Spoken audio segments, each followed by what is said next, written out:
நேத்து வரைக்கும் நீங்க அதை வைத்து அரசியல் பண்ணிட்டு 100 கோடி ரூபாய் கிரெடிட் ஆனதுக்கு அப்புறம் அவரோட வந்து நீங்க நட்பு பாராட்டுறீங்க அப்படின்னா நீங்கள் யார்?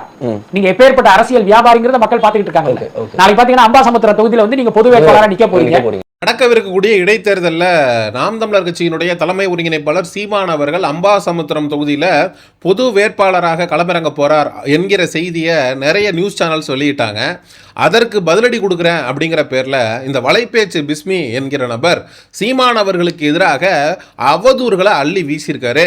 ஸ்டாலின் அவர்கள்ட்ட இருந்து சீமான் அவர்கள் 100 கோடி ரூபா வரைக்கும் பணம் வாங்கியிருக்காரு அப்படிங்கிற ஒரு விஷயத்தையும் பேசியிருக்காரு. இது சமூக ஊடகங்களில் மிகப்பெரிய அளவில் பரபரப்பை ஏற்படுத்தியிருக்கு. நாம் தமிழர் கட்சி தம்பிகள்லாம் பிஸ்மியை காரி துப்பிக்கிட்டு இருக்காங்க. எப்பா 100 கோடி ரூபா சீமான் அவர்கள் ஸ்டாலின் கிட்ட இருந்து வாங்கினாரு அப்படின்னு சொல்றியே, என்ன ஆதாரம் வச்சிருக்க? ஏதாவது பக்கத்தில் இருந்து விளக்கு கிழக்கு பிடிச்சு பார்த்தியா அப்படின்னு இந்த வலைப்பேச்சு பிஸ்மியை பார்த்து நம்மளால கேள்வி எழுப்பாம இருக்க முடியல.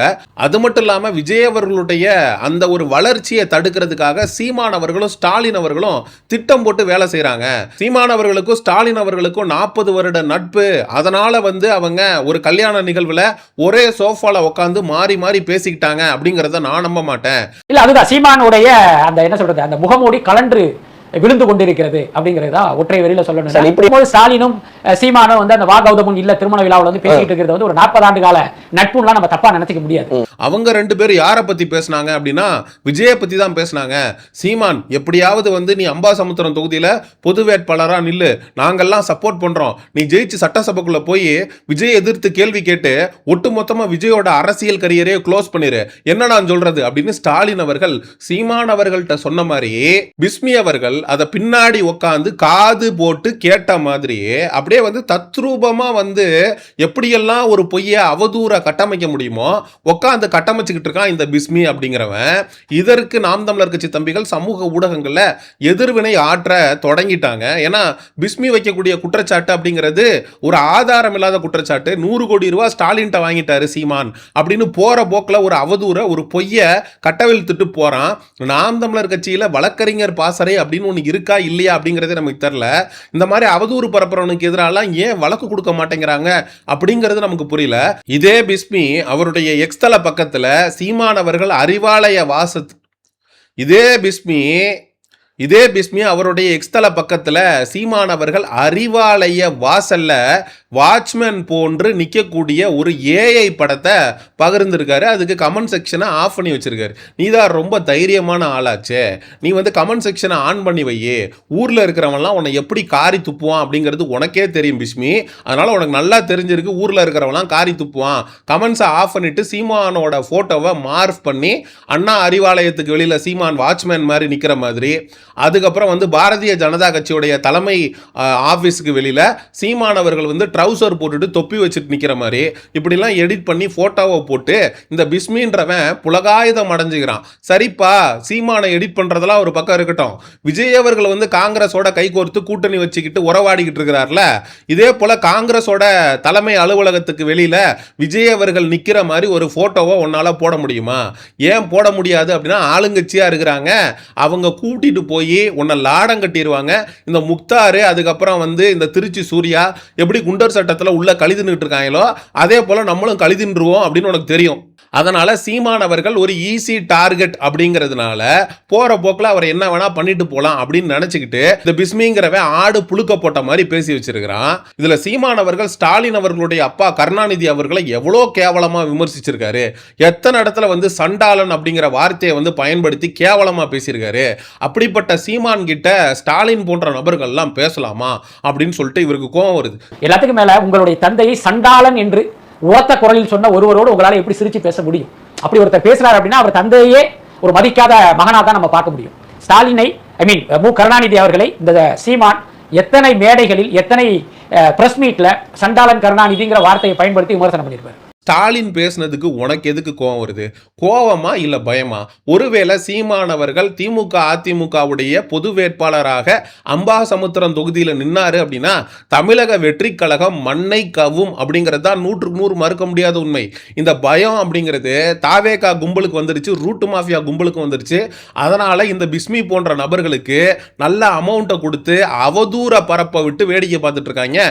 அந்த வைத்தறிச்சலுடைய வெளிப்பாடு பிஸ்மியோட மூஞ்சியில நன்றாகவே தெரிகிறது. சீமான் போன்ற திராவிட முன்னேற்ற கழகத்தை விமர்சிச்சது யாருமே கிடையாது, அப்படிப்பட்ட சீமானோடு நீங்க நட்பு பாராட்டுறீங்கன்னா என்ன அர்த்தம் அப்படின்னு சொல்லி வாய்கிலேயே பேசுறாரு. எப்பா, அரசியல் நிலைப்பாடும் தனி மனித உறவும் வேற வேற. மேடைகள்ல பேசுறதெல்லாம் ஒருத்தரை நேர்ல பார்க்கும்போது பேச முடியாது. இதே விஜய் அவர்களும் உதயநிதி ஸ்டாலின் அவர்களும் சட்டசபைக்கு வெளியில சந்தித்தப்பட்ட கூட உதயநிதி ஸ்டாலின் அவர்கள் விஜயை பார்த்து வணக்கம் வைக்கிறாரு, விஜய் அவர்களும் வணக்கம் வச்சுட்டு கடந்து போறாரு. இந்த சம்பவம் எப்ப நடக்குது அப்படின்னா, இதே விஜய் அவர்கள் அப்பாவை காணோம் அப்படின்னு உதயநிதி ஸ்டாலின் அவர்களை பார்த்து ஒரு கிரிட்டிசிசமா வச்சதுக்கு அப்புறம் தான், ஸ்டாலின் அவர்கள் கொளத்தூர் தொகுதியில தோத்துட்டாரு, உங்க அப்பாவை சட்டசபையில காணோம்னு விஜய் பேசினதுக்கு அப்புறம் கூட உதயநிதி ஸ்டாலின் அவர்கள் விஜயை பார்த்து கையெடுத்து கும்பிடுறாரு அப்படின்னா அதுதான் மாண்பு. அப்படி சீமான் அவர்களும் ஸ்டாலின் அவர்களும் மாண்போடு நடந்துக்கிறாங்க. அரசியல் பகைமை வேற, தனிப்பட்ட உறவு வேற, ரெண்டையும் போட்டு குழப்பிக்க கூடாதுங்கிறதுல ரொம்ப தெளிவா இருக்காங்க. இதுல சீமான் அவர்கள் பொது வேட்பாளராக அம்பாசமுத்திரம் தொகுதியில திமுக அதிமுக ஆதரவோடு களமிறங்கினார்னா நாம் தமிழர் கட்சி தம்பிகள் கூட ஒத்துக்க மாட்டாங்க. ஏன் ஒத்துக்க மாட்டாங்க? இன்னைக்கு ஒரு நேர்மையற்ற அரசியலை தானே எல்லாருமே செஞ்சுக்கிட்டு இருக்காங்க. அரசியல்வாதிகள் மட்டுமல்ல, மக்கள் கூட ஒரு நேர்மையற்ற அரசியலை தான் செஞ்சுட்டு இருக்காங்க. அதற்கு சிறந்த உதாரணம் இன்னைக்கு விஜய் போன்ற நபர்கள் முதலமைச்சராக இருக்கிறது தான். ஏன்னா விஜய் மட்டும் ஒரு கரைபடியாத கரங்களுக்கு சொந்தக்காரரா? அதிமுக இருக்கக்கூடிய எம்எல்ஏக்களை பின்வாசல் வழியாக ரிசைன் பண்ணிட்டு தாவேகால ஒரு பக்கம் சேர்க்கிறது, பனையூர்ல வாஷிங் மிஷின் வச்சிருக்காரா? ஊழல் சக்தியா இருக்கக்கூடிய அதிமுக தாவேகாக்கு வந்ததுக்கு அப்புறம் மட்டும் தூய சக்தியா மாறிடுமா அப்படிங்கிற கேள்வியை நம்மளால எழுப்பாம இருக்க முடியல. இதே திமுகவோடு கூட்டணி கட்சிகளாக இருந்த விசிக, கம்யூனிஸ்ட், ஐயுஎம்எல், சிபிஐ, சிபிஎம் அப்படின்னு ஒன்னு விடாம ஒட்டு மொத்தமா எல்லாத்தையும் வலிச்சு கொண்டு போயிட்டாரு. அமைச்சரவையில் இடம் கொடுத்துட்டாரு.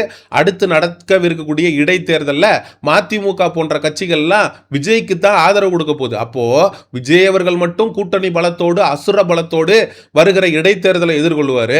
திமுக அதிமுக நாம் தமிழர் கட்சி எல்லாம் மணியாட்டிக்கிட்டு போகணுமா?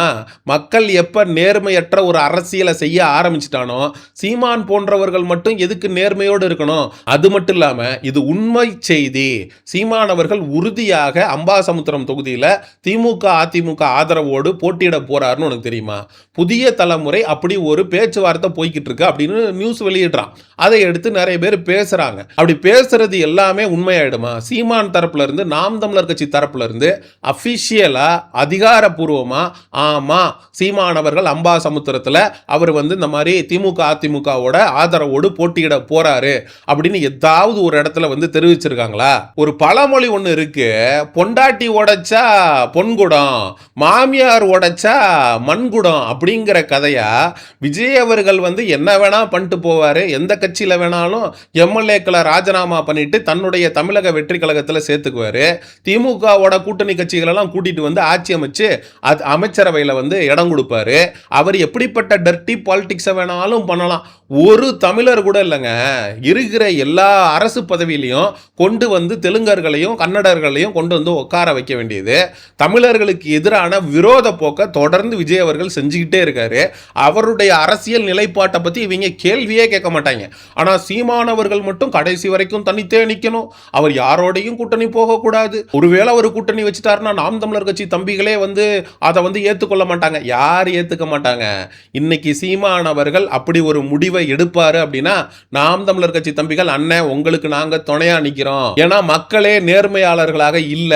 மக்களே காசை வாங்கிட்டு ஓட்டு போடுறான், திரை கவர்ச்சிக்கு ஓட்டு போடுறான். ஏன்னா அரசியல் நம்ம கட்சி கொள்கை கோட்பாடு தத்துவம் இது எல்லாமே மக்களுக்காக தான். மக்களே அப்படி இருக்கும்போது, மக்களே டர்ட்டி பாலிடிக்ஸை பண்ணும்போது சீமானவர்கள் மட்டும் ஏன் டர்ட்டி பாலிடிக்ஸை பண்ணக்கூடாதுங்கிற கேள்வியை இன்னைக்கு நாம் தமிழர் கட்சி தம்பி ஒவ்வொருத்தனும் எழுப்ப ஆரம்பிச்சிட்டான். ஸ்டாலின் அவர்களுடைய அப்பா கருணாநிதியை பார்த்து சண்டாளன் அப்படின்னு சொல்லிட்டாராம் சீமான். டேய், அது ஒரு பாட்டில் வரக்கூடிய ஒரு வரிடா. அந்த பாட்டை தாண்டா சீமான் அவர்கள் பாடினாரு. எப்படியெல்லாம் ட்விஸ்ட் பண்ணி வார்த்தைகளை விளையாண்டு போறான் பாருங்க அந்த பிஸ்மி. போற போக்கில் சண்டாளன் அப்படிங்கிற வார்த்தையை பயன்படுத்தினாரு.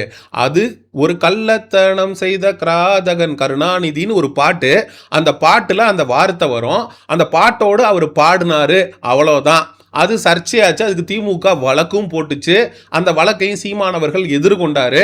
அதற்கு விளக்கமும் கொடுத்தாரு. அது அதிமுக தரப்புல இருந்து போடப்பட்ட பாட்டு, அதை நாங்க கோட் பண்ணி தான் பாடணும் அப்படின்னு. ஆனா எப்படியெல்லாம் இந்த பிஸ்மி அவதூற வந்து சீமானவர்களுக்கு எதிராக போற போக்குல பரப்பிட்டு போறான் பாருங்க. 100 கோடிங்கிறான், சண்டாளன்ற வார்த்தையை சொல்லி திட்டினாரு கருணாநிதி அப்படிங்கிறான். அதுக்கப்புறம் சீமானவர்களோட போட்டோவை அறிவாலயம் வாசல்ல நிக்கிற மாதிரி வாட்ச்மேன் மாதிரி ஏஐல எடிட் பண்ணி போடுறான். பிஜேபியோட வாசல்ல நிக்கிற மாதிரி எடிட் பண்ணி போடுறான். இது மாதிரிலாம் தமிழக முதலமைச்சர் விஜய் அவர்களுடைய போட்டோவை எடுத்து போடுறதுக்கு உனக்கு தைரியம் இருக்கா? சீமான் அப்படிங்கிறப்போ கிள்ளுக்கிரையாவும் டேக் இட் ஃபார் கிராண்டட், அவரை நம்ம என்ன வேணா பேசலாம், என்ன வேணா செய்யலாம் அப்படின்னு மனநிலையில இருக்கக்கூடிய இந்த பிஸ்மி போன்ற நபர்களுக்கு எதிராக நாம் தமிழர் கட்சியினுடைய வழக்கறிஞர் பாசறை வழக்கு பதிவு செஞ்சு கோர்ட்டுக்கும் போலீஸ் ஸ்டேஷனுக்கும் இந்த பிஸ்மி போன்ற நபர்களை அலைய விட்டா தான் இவங்க எல்லாம் மூடிக்கிட்டு இருப்பாங்க அப்படின்னு சொல்லி இந்த காணொலியை நிறைவு செய்றேன். சீமான் அவர்கள் ஸ்டாலின் அவர்கள்ட்ட 100 கோடி வாங்கினப்ப பக்கத்துல நின்று விளக்கு பிடிச்சு பார்த்த இந்த பிஸ்மியை பற்றி, சீமான் அவர்களும் ஸ்டாலின் அவர்களும் கௌதமன் அவர்களுடைய இல்ல திருமண விழால உட்காந்து காதுக்குள்ள பேசிக்கிட்டத காது போட்டு கேட்ட இந்த பிஸ்மியை பற்றி மக்களாகிய நீங்க என்ன நினைக்கிறீங்க அப்படிங்கிற உங்களுடைய கருத்துக்களை மறக்காம கமெண்ட் செக்ஷன்ல காரி துப்புங்க. சமூக நிகழ்வு அரசியல் சார்ந்த பதிவுகளுக்கு சயோனிசம் சேனலை சப்ஸ்கிரைப் பண்ணுங்க. அடுத்த ஒரு காணொளி பதிவில் சந்திப்போம். நன்றி, வணக்கம். செங்குருதி சேயோனே வங்கோடிய வேலோனே செவ்வளரி தோளோனே எங்குடிய காப்போனே.